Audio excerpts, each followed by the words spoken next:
Hello, that was a good intro, wasn't it? Well, what would you say if I said we were about to show you 8 video game intros that were even better?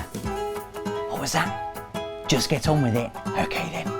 I don't know if you remember the year 2001, but it was disappointingly nothing like the Stanley Kubrick film on which it was based. One good thing to happen, however, was the arrival of Metal Gear Solid 2 Sons of Liberty on PS2, and what an arrival. Hideo Kojima and his team conjuring an intro sequence that contained 3 amazings: New York, Solid Snake, and a cheeky reference to the Terminator. As a bonus amazing thing, Metal Gear Solid 2 Sons of Liberty also saw the debut of long-standing series composer Harry Gregson Williams, one of the first top-class Hollywood music men ever to make the leap over to video games. And at the time, the combination of Gregson Williams' rousing notes and Kojima's eccentric flair was, for want of a cleaner phrase, bloody amazing.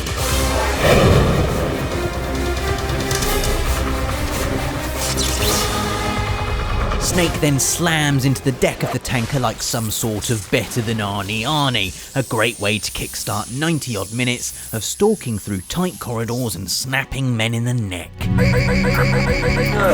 Let's ignore the other 90 minutes he spends on the phone to Otacon. You know how the technical specs of Metal Gear were sold on the black market after Shadow Moses? Yeah, blah blah blah, next. Hello from 1997, a year I've illustrated by taking off my glasses and putting on this baseball cap backwards and a bit to the side. And also by this.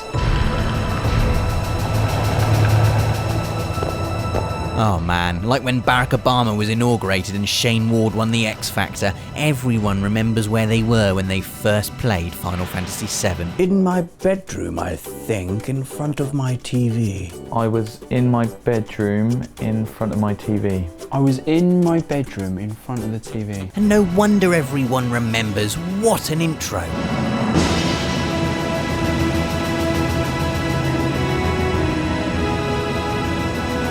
The bit that blew everyone's mind out the back of their new to 32-bit heads was when a CG train pulled into a station manned by in-game engine soldiers while the CG sequence was still running.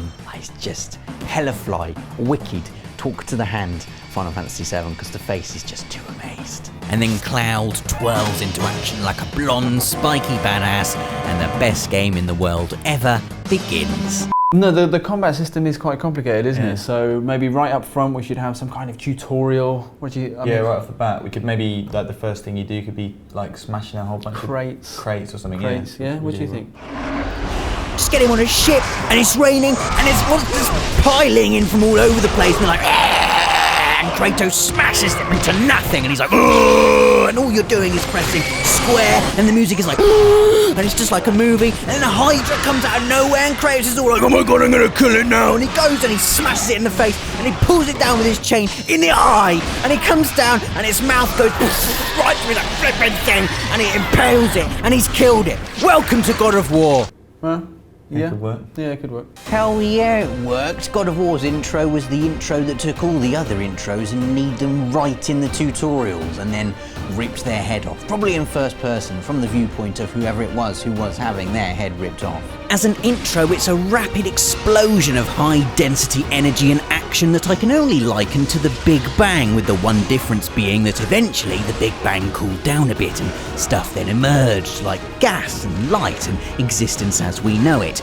God of War doesn't cool down. It's a rapidly expanding soup of muscles and roaring from the moment you yank a mythological monster's head off, right up until you stick a massive sword through a god's face. What a game! Next, we've got a game that takes a slightly different approach to introducing you to its main character. It kills them. Mass Effect 2 doesn't just kill Commander Shepard, it blows up his or her ship, the very ship you spent all of Mass Effect 1 making properly awesome, and then sucks you into the infinite vacuum of space to burn and die. The end. No, not really. Of course it's not the end. Mass Effect 2 then rebuilds Commander Shepard skin fibre for skin fibre in what is undoubtedly the most ridiculous but brilliant main character sequel reset in the history of video games. Then of course you get to play around with all the face sliders. mean, let's make it a bit realistic. He has just been killed by space. He's gonna look a bit rubbish, isn't he? I just woke up. You probably know more than I do. It's the haunting silence of that inescapable vacuum that sears this opening sequence into our memory, however. Sound is sucked away, along with all hope, into an infinite void. A bit like all the air being sucked out of this Dave balloon from our Apocalypse video. The intro to Mass Effect 2, everybody. Right, let's play a game that I've just invented right now. Dave's very excited. It's called Guess the Intro, basically where I read out a bunch of stuff and Dave has to guess which game it is from. Right then, for £0, are you ready? Okay, some people in a boat arguing about rowing. A lighthouse with religious posters all over the place. One of those stupid old telephones that you have to pick up with two hands. A dead man with a bag on his head. An automated rocket chair that launches you 15,000 feet into the air. It's BioShock Infinite, you dunce, which for me trumps even the original BioShock's Rapture reveal, thanks to it looking like this. Hallelujah. Alleluia indeed, and welcome to Rollercoaster Kill Kill Funtime Land, or Columbia as the game likes to call it. This is one of, if not the best introductions to a setting I've ever seen. The golden light, the religious symbolism, the immediate descent into the bowels of Rollercoaster Kill Kill Funtime Land that's eerily suggestive of the horrors lurking beneath the city's heavenly facade. Talking of grand reveals for beautiful video game worlds, does anyone remember this one? It starts, as most brilliant things do, with Sir Patrick Stewart. I have seen the gates of oblivion, beyond which no waking eye may see. And then some red oblivion-y monsters snarl and look mean, and then the camera pulls out and...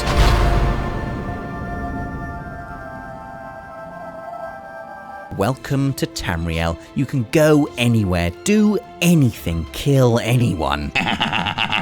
But first, you have to trudge through a sewer and kill some rats. Deal? Deal. Plus the confined dankness of Oblivion's opening is absolutely deliberate, as it heightens the wow factor of when you first open that door and emerge blinking into the golden light of an amazing world.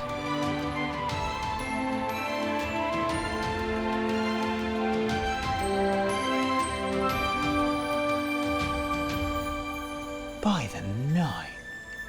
Remember this? Of course you do. It's Resident Evil 4 with the most perfectly precise, impeccably paced, balls-out scary opening in the history of ever. A terrifying, multi-tiered playground of diseased Europeans all baying for Leon Kennedy's blood. And let's not forget the most famous character of all, horrible baghead Chainsaw Man. The sound of that chainsaw is utterly chilling.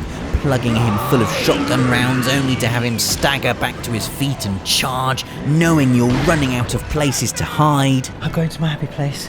I'm going to my happy place. Going to my happy place. Going to my happy place. Going to my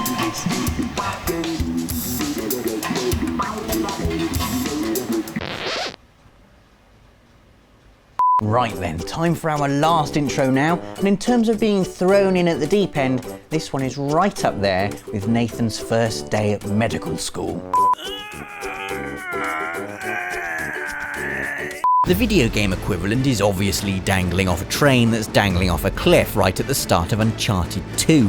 Literally the first steps you take are not even steps. They're desperate, scrambling handholds over a yawning, snowy chasm while the carriage splinters and lurches towards instant death. And even now, it looks amazing. What follows is a masterful bit of in-game storytelling, setting up the initial museum heist, introducing you to Foxy Chloe and Slimy Harry, while simultaneously making you drag your guts around in the snow and shooting people.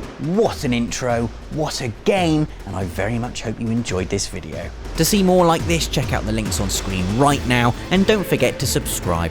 There won't be a Friday feature next week because we're all out at Gamescom, so check back in 2 weeks' time for gaming moments that made us cry.